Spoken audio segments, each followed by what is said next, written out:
So right now over in Copenhagen, there's this plant. It actually started as a VIP guest in a botanical garden, and now it's, well, effectively a fugitive from the law, like illegal to even transport. Wait, really? An actual plant fugitive? Yeah, exactly. Welcome to today's deep dive, everyone.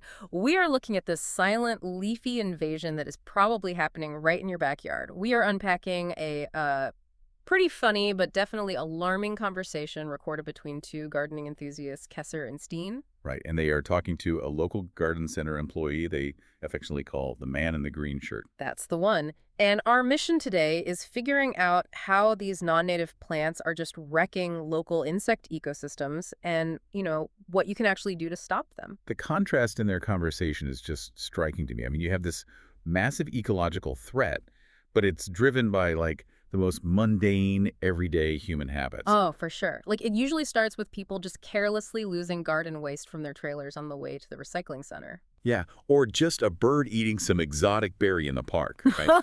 It flies over your fence, leaves a dropping, and boom, it spawns a 1,000-year hostile takeover. A hostile takeover from a single dropping. That is wild. It really is. And the reason it happens is the total lack of local ecological checks and balances. So when a plant like early goldenrod or, say, Japanese knotweed gets introduced to Denmark, it leaves behind all its natural predators. Right. There are no local diseases or competing flora from its home turf to keep it in check. Exactly. Yeah. So without those constraints, it just grows uncontrollably. It forms these dense thickets that literally steal all the sunlight, completely starving out the native plants that local insects desperately rely on for survival. The sources actually point out a specific mindset fueling this too, like the classic Karen persona. Oh yeah, the careless gardener. Right, the one who dumps exotic trimmings on the side of the highway, just assuming some, I don't know, magical municipal caretaker will eventually show up to clean up her mess. But, that expectation of a magical caretaker starts way before the recycling center. It starts right at the cash register. At the garden center, yeah. Yeah. Kesser and Steen's chat with the man in the green shirt reveals this massive retail dilemma. The nursery grows perfectly safe, local bushes, but customers walk in demanding the trendy invasive exotics they just saw in a glossy architectural magazine.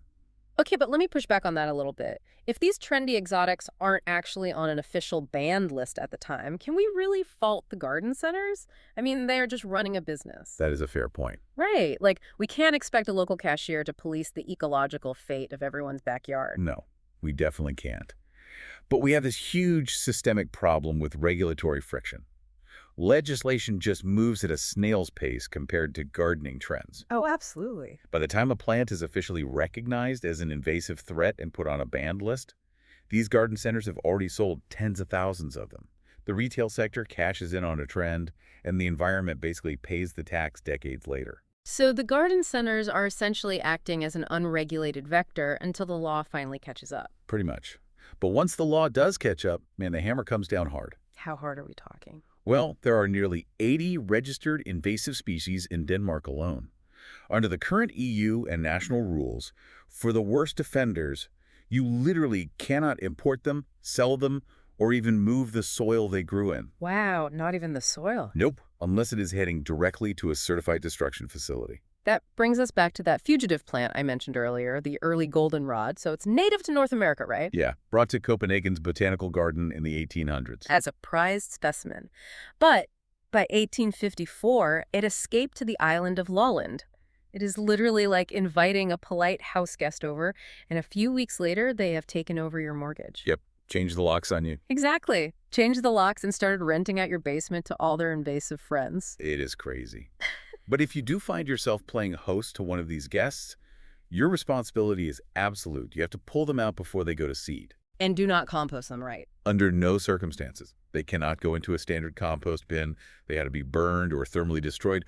Otherwise, you are just building a cozy little incubator for the next outbreak. Well, the sources actually quote a former Danish prime minister on this exact kind of civic duty saying, "It's not forbidden to think." That is perfectly blunt. It really is. It's a reminder that gardening is an active choice. I mean, the sources point out this amazing piece of etymology. The Danish word for garden, have, traces back to the old word hahi. Which means a fenced piece of grass, right? Exactly. So gardening itself is actually a deeply unnatural act. We literally draw a physical line in the dirt and decide to force nature into, perfectly straight rows of carrots. It is an exercise in dominance. Right, we are controlling it. Yeah, and because we dictate what grows inside that fence box, we bear total responsibility for what escapes it. So that leaves you with a slightly unsettling thought to chew on the next time you are out pulling weeds. If the very act of gardening is this unnatural attempt to control the wild, well, at what point does our desire for a beautifully curated space become an ecological weapon against the world outside our fences? That is a terrifying thought, honestly. Maybe the real threat isn't the exotic plants we buy. Maybe the real threat is just our illusion of control. So, right now, over in Copenhagen,